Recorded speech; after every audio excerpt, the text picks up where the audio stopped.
Hi hello friends, UPS இந்த 2025 கான requirement announcement பண்ணிருக்காங்க. அதுவும் சென்ட்ரல் ஆர்ம்டு போலீஸ் போஸ்ட்க்கு தான் வந்து அனௌன்ஸ்மென்ட் பண்ணிருக்காங்க. போஸ்டிங் நேம் அப்படினு பாத்தீங்க அப்படினா அசிஸ்டன்ட் கமாண்டன்ட் போஸ்டிங் தான் அனௌன்ஸ்மென்ட் பண்ணிருக்காங்க. So central armed police force அப்படினு பாத்தீங்கன்னா கிட்டத்தட்ட வந்து ஒரு 7 சர்வீஸ் வந்து இன்க்ளூட் ஆகும். அதாவது ஆஸ் ரைஃபிள்ஸ், அதுக்கு அப்புறம் பார்டர் செக்யூரிட்டி ஃபோர்ஸ், அதுக்கு அப்புறம் சென்ட்ரல் இண்டஸ்ட்ரியல் செக்யூரிட்டி ஃபோர்ஸ், அதுக்கு அப்புறம் சென்ட்ரல் ரிசர்வ் போலீஸ் ஃபோர்ஸ், அதுக்கு அப்புறம் இந்தோ திபெத்தியன் பார்டர் ஃபோர்ஸ், அதுக்கப்புறம் நேஷனல் செக்யூரிட்டி கார்டு, அதுக்கப்புறம் வந்து எஸ்எஸ்பி இப்படிங்க 7 ஃபோர்ஸ் சேர்ந்தது தான் வந்து central armed police force. So இதுக்கான ரெக்யர்மெண்ட் அனௌன்ஸ்மெண்ட் பண்ணியிருக்காங்க. ஸோ அதனால இது ஒரு சூப்பரான நியூஸ் அப்படின்னே சொல்லலாம்.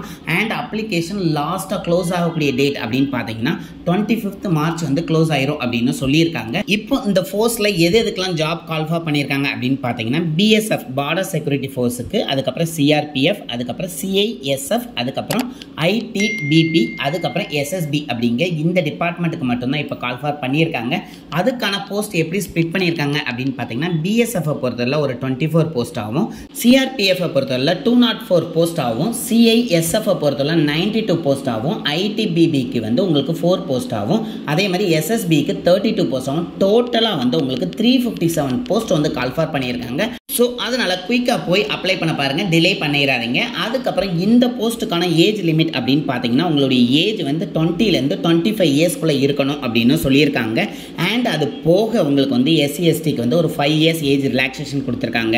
அதுக்கப்புறம் ஓபிசி கேண்டிடேட்டுக்கு வந்து ஒரு 3 இயர்ஸ் வந்து உங்களுக்கு ஏஜ் ரிலாக்ஸேஷன் கொடுத்துருக்காங்க. அதுக்கப்புறம் எக்ஸ் சர்வீஸ்மென் கேண்டிடேட்ஸ்க்கு வந்து ஒரு 5 இயர்ஸ் வரை வந்து ஏஜ் ரிலாக்ஸேஷன் கொடுத்துருக்காங்க. இந்த டீட்டெயில் எல்லாமே வந்து நான் உங்களுக்கு டிஸ்கிரிப்ஷனில் கொடுத்துருவேன். ஸோ அதை நீங்கள் கிளியராக பார்த்துக்கலாம். அதுக்கப்புறம் இந்த போஸ்டிங் அப்ளை பண்ணுறதுக்கான உங்களுடைய ஃபீஸஸ் அப்படின்னு நீங்கள் பார்த்தீங்க அப்படின்னா 200 rupees வந்து நீங்கள் பே பண்ண வேண்டியிருக்கும். யாரை தவிர்த்துட்டு அப்படின்னு பார்த்தீங்க அப்படின்னா ஃபீமேல் கேண்டிடேட், அதே மாதிரி எஸ்சி எஸ்டி கேண்டிடேட்க்கு வந்து ஃபீஸ் கிடையாது. அதை தவிர்த்துட்டு மற்ற எல்லா கேட்டகரியில் இருக்கவங்களும் 200 rupees வந்து பே பண்ணுற மாதிரி இருக்கும். அண்ட் இந்த போஸ்ட்டுக்கான அப்ளிகேஷன்னாலும் சரி, ஃபீஸ் பேமெண்ட்னாலும் சரி, எல்லாமே வந்து ஆன்லைனில் தான் பண்ணுற மாதிரி இருக்கும். ஆஃப்லைனில் எதுவுமே கிடையாது. ஸோ அதை கொஞ்சம் மைண்டில் வச்சுக்கோங்க. அண்ட் இந்த போஸ்டிங் நீங்கள் அப்ளை பண்ணுறதுக்கு நீங்கள் என்ன சைட்டுக்கு போகணும் அப்படின்னு பார்த்தீங்கன்னா https://upsconline.gov.in இதை நம்மளுடைய டிஸ்பிளேலையும் கொடுத்துருவேன். அதே மாதிரி இதை வந்து நம்மளுடைய டிஸ்கிரிப்ஷனில் கொடுத்துருவேன். ஸோ அது மூலமாக தான் நீங்கள் போய் அப்ளை பண்ணுற மாதிரி இருக்கும்.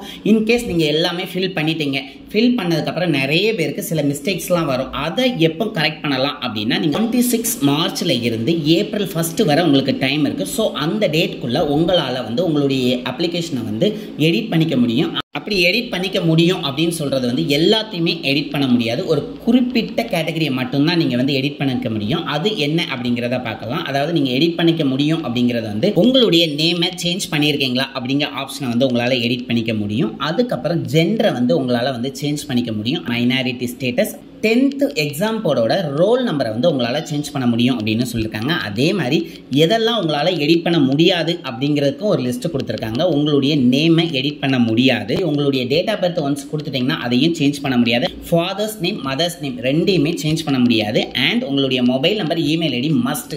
இதை நீங்கள் சேஞ்ச் பண்ணீங்க அப்படின்னா அவங்க கொடுக்கக்கூடிய எந்த வித நோட்டிஃபிகேஷனும் உங்களை ரீச் ஆகாது.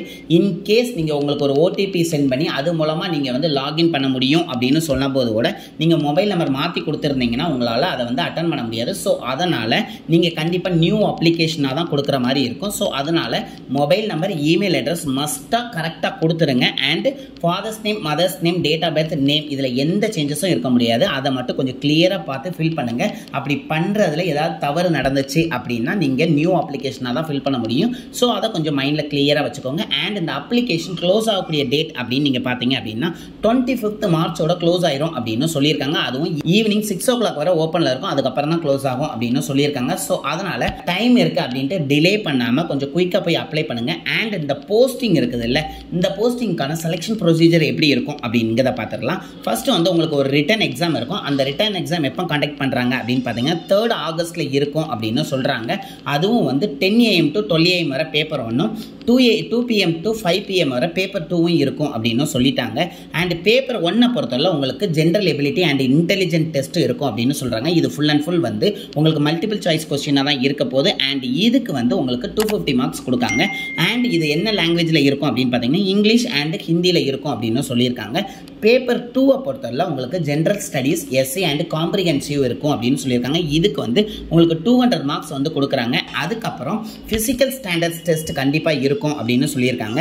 அதாவது இப்போ நீங்கள் மேல் கேண்டிடேட்ஸாக இருந்தீங்க அப்படின்னா 100 மீட்டர் ரேஸில் வந்து உங்களுக்கு 16 செகண்ட்ஸில் கிராஸ் பண்ணுற மாதிரி இருக்கும். ஃபீமேல் கேண்டிடேட்ஸாக இருந்தீங்கன்னா 18 செகண்ட்ஸ். அதே மாதிரி 800 மீட்டர் ரேஸை வந்து மேல் கேண்டிடேட்டாக இருந்தீங்கன்னா 3 minutes 45 செகண்ட்ஸில் கிளியர் பண்ணுற மாதிரி இருக்கும். அதுவே ஃபீமேல் கேண்டிடேட்ஸாக இருந்தீங்கன்னா 4 minutes 45 செகண்ட்ஸில் கிளியர் பண்ணுற மாதிரி இருக்கும்.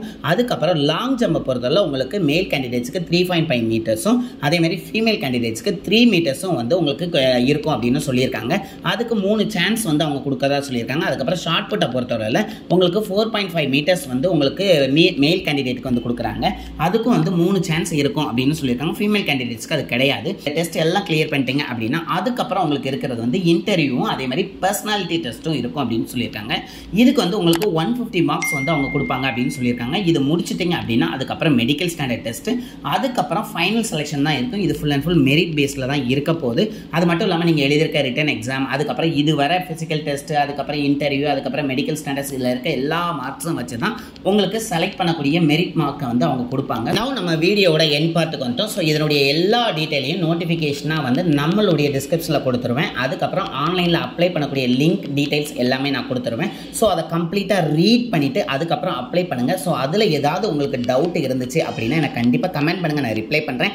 அண்ட் இந்த வீடியோவை நிறைய பேருக்கு ஷேர் பண்ணுங்கள், நிறைய பேருக்கு யூஸ்ஃபுல்லாக இருக்கும். அதே மாதிரி ரெகுலர் அப்டேட்டுக்கு நம்மளுடைய சேனலை நீங்கள் சப்ஸ்கிரைப் பண்ணிக்கோங்க. உங்களுடைய ஃப்ரெண்ட்ஸுக்கும் இந்த வீடியோவை ஷேர் பண்ணி சப்ஸ்கிரைப் பண்ண சொல்லுங்கள். Thank you friends.